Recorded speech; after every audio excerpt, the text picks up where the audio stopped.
Assalamualaikum warahmatullahi wabarakatuh. Pada kesempatan kali ini dalam mata kuliah Keuangan Publik Islam dengan dosen pengampu Andirio Makula Wahyu, kami dari kelompok 7 yang beranggotakan 3 orang yaitu Rahmawati Nanda Putri, Zeti Febrianti Rustam, dan Surtip. Pada kesempatan kali ini materi yang akan kami paparkan yaitu kebijakan utang terhadap pembiayaan pembangunan dalam ekonomi Islam. Yang pertama, konsep dasar utang dalam Islam. Dalam bahasa Arab, utang merupakan suatu yang berada dalam pertanggungjawaban orang lain.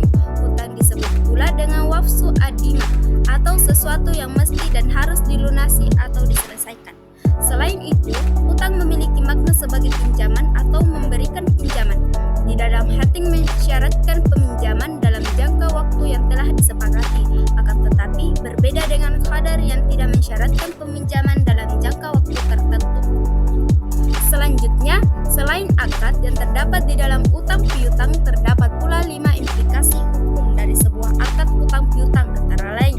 Yang pertama, menetapkan peralihan pemilikan sebagaimana berlaku pada akad jual beli, hibah, dan hadiah.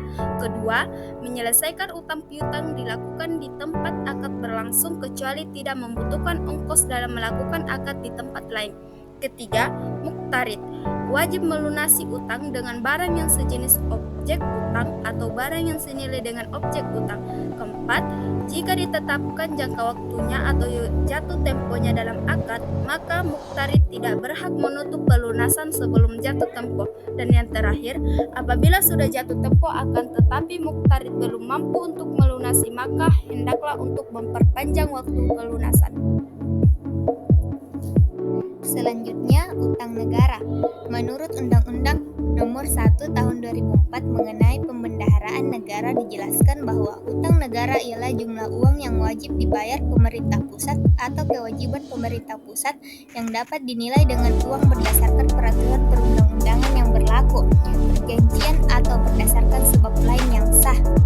Adapun daftar negara pemberi utang pada Indonesia, yang pertama itu Islamic Development Bank, yang kedua Jerman, yang ketiga Prancis, yang keempat Bank Pembangunan Asia atau ADB, yang kelima Jepang, dan yang keenam Bank Dunia.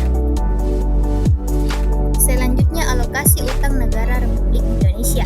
Penanggulangan jawab dalam pengelolaan dan pengalokasian utang negara Republik Indonesia ialah Kementerian Keuangan pada media tahun 2018. Menteri Keuangan Sri Mulyani memberikan keterangan pada publik mengenai kenaikan utang negara serta pengalokasian utang produktif. Selain itu, berdasarkan nilai proyek aktif yang dibiayai pinjaman luar negeri, terdapat 5 sektor yang cukup mendominasi infrastruktur dengan posisi 35,45%, sektor pertahanan dan keamanan sebanyak 27,3%, sektor energi 21,3%, serta sektor kepada pembangunan nasional. Selanjutnya, saya akan membahas tentang analisis dampak, risiko, dan bahaya utang. Patut dipahami bahwa ada beberapa dampak positif dari adanya kebijakan pemerintahan berutang pada pihak luar negeri, diantaranya yaitu 1. Menjaga momentum dan menghindari loss. 2. Memberikan legasi atau warisan aset yang baik untuk generasi selanjutnya. Menjaga dan mempercepat pertumbuhan ekonomi. 4. Mengembangkan pasar dan keuangan.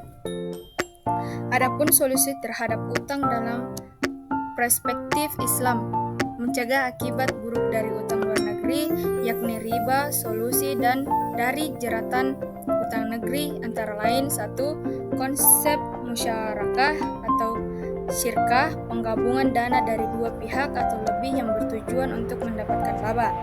Kedua, konsep bagi hasil atau mudarabah. Pemerintah Indonesia menawarkan proposal kerjasama sebuah proyek terhadap perbankan syariah atau sejenisnya dengan pola bagi hasil. Kemudian, solusi menghindari utang yang mengandung unsur riba dalam melaksanakan ekonomi pembangunan, yaitu 1. Kebijakan utang.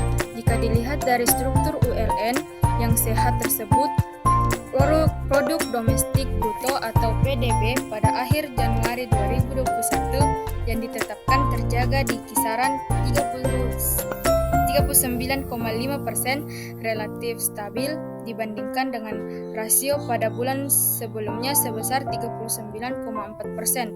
Kedua, investasi dalam perspektif ekonomi Islam. Investasi adalah salah satu upaya yang telah diajarkan dalam Al-Quran dan secara tidak langsung terdapat dalam ayat Al-Quran. Itulah tadi pemaparan dari kelompok kami. Lebih dan kurangnya mohon dimaafkan. Wassalamualaikum warahmatullahi wabarakatuh.